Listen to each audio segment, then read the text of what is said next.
మనం ఏ గేదెనైనా కొనేటప్పుడు ముఖ్యంగా మనం చూడవలసిన విషయాలు కొన్ని ఉన్నాయి. మనం గేదెను కొనేటప్పుడు ఎలాంటి విషయాలలో జాగ్రత్తగా ఉండాలి. ఒకటి, ఒక రైతు పరంగా గేదెను కొంటే ఒక 2-3 వేలు రేట్ ఎక్కువైనా ప్రాబ్లం అయితే ఉండదు.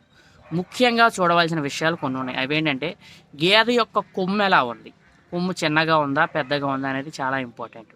ఆ కొమ్ము ఎలా ఉందనేది చూసుకోవాలి. అలాగే గేదె యొక్క నడక ఎలా ఉంది, మందగుదుందా, నడిచేటప్పుడు ఏమైనా ఇబ్బందులు పడుతుందా, గేదె నడిచేటప్పుడు ఎలా ఉంది అనే విషయాలు కూడా మనం జాగ్రత్తగా చూసుకోవాలి. అలాగే రొమ్ములు ఎలా ఉన్నాయి, 4 రొమ్ములు గట్టిగా ఉన్నాయా సన్నగా ఉన్నాయా, పట్టుకుంటే మెత్తగా ఉన్నాయా అనేది కూడా చూసుకోవాలి. రొమ్ములు గట్టిగా ఉన్నా ఇబ్బంది ఏమి ఉండదండి, కానీ రొమ్ము ఎలా ఉంది, 4 రొమ్ములు సమానంగా ఉన్నాయా లేవా అనేది చూసుకోవాలి.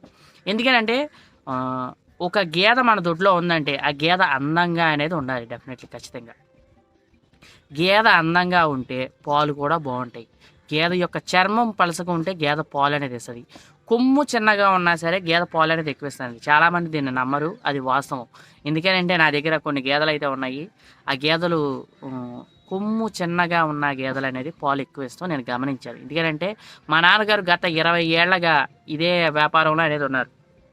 గేదెలు కొనటం అమ్ముతాం, పాడి గేదెలు, ఉట్టి గేదెలు, ఇదే వ్యాపారం ఇదే ఫీల్డ్ 20 ఏళ్ళు అనేది మా నాన్నగారు ఉన్నారు. నేను 20 సంవత్సరాల నుంచి నా చిన్నప్పటి నుంచి నేను గేదెల్లో తిరుగుతాం మూలంగా నాకు ఈ విషయాలనే తెలిసింది. ఒకటి ముఖ్యంగా ఇంకో విషయం ఏంటంటే గేదెను కొనేటప్పుడు రైతులు చూసుకోవాల్సిందే రేటు విషయం పక్కన పెట్టండి. రేటు ఒక చోట 5,000 ఎక్కువ ఉంటుంది, ఒక చోట 5,000 తక్కువ ఉంటుంది. రైతు పరంగా కొనుక్కునేటప్పుడు ఒక 2-3 వేలు ఎక్కువైనా సరే మనకు లాస్ అనేది ఉండదు. ఎందుకంటే పాలు అనేది ఇస్తుంది కాబట్టి ఎన్ని లీటర్ల పాలు ఇస్తుంది ఏంటి అనేది మనం జాగ్రత్త చూసుకోవాలి. రైతు దగ్గర మనం వేరే చోటకి వెళ్ళి ఒక గేదెల బేరగాడి దగ్గర కానీ ఎక్కడైనా గేదెను కొంటున్నప్పుడు మనం ముఖ్యంగా చూడాల్సిందంటే పాలు ఎలా ఇస్తుంది.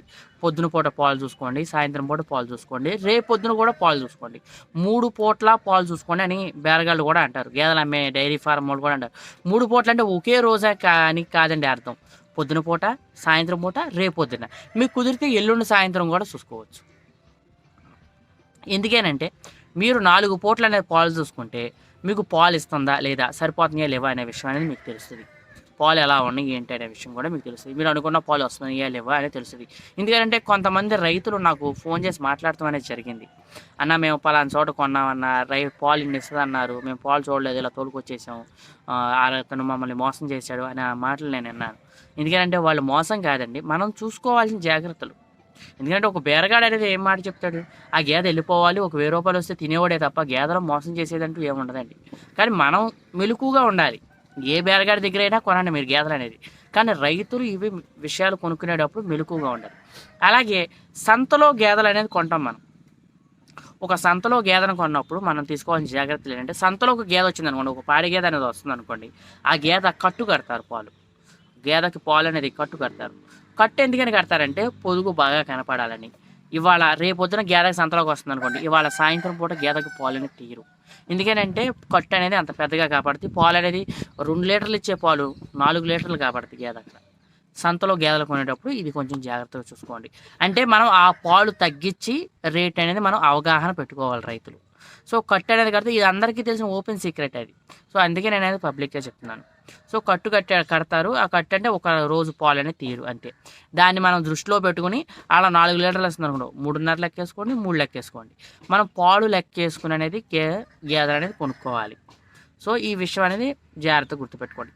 అలాగే మరికొన్ని విషయాలు ఏంటంటే, గేదెకి ముందుగా తొలిసూరు గేదెలు ఈనేటప్పుడు మనకి బొడ్లోకి పాలు అనేది దిగుతాయి అని అంటారు. బొడ్లోకి పాలు అనేది వస్తాయి. అంటే అవి పాలు కాదండి, నీరు. ఆ నీరు దిగింది కదా అని అశ్రద్ధ అయితే చేయొద్దు. వాటికి కొన్ని చిట్కాలు ఉన్నాయి. వాటికి డాక్టర్ దగ్గర చూపిస్తే ఒక 2 ఇంజక్షన్ చేస్తారు. అలాగే కొన్ని నాటు మందులు కూడా ఉన్నాయి. ఆ నాటు మందులు వాడినా సరే కొంచెం పసరయ్యి ఉంటాయి. ఆ పసరయ్యి రాస్తే ఆ వాపు అనేది తగ్గుద్ది.